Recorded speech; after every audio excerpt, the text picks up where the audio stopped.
തിരി ചുട്ട് വിളമ്പി വിളിച്ചത് മുത്തൊളി പാത്തുമ്മ. അവളുടെ രംഗുണരുന്ന കിനാവിലുദിച്ചത് റംസാൻ പിറയുമ്മ.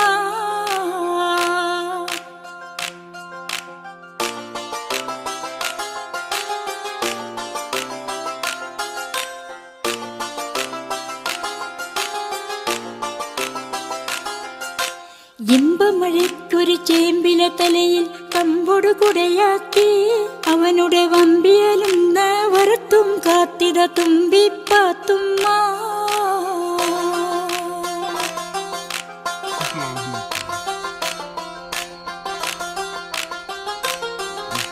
തെളിപകലന്തിയിൽ അവനുടെ കാതിൽ കെസ്സുകൾ പാടാനായി പുതുകുല കോലാഹലമായി കാത്തുകിടന്നവൾ കുഞ്ഞിപ്പാത്തുമ്മ.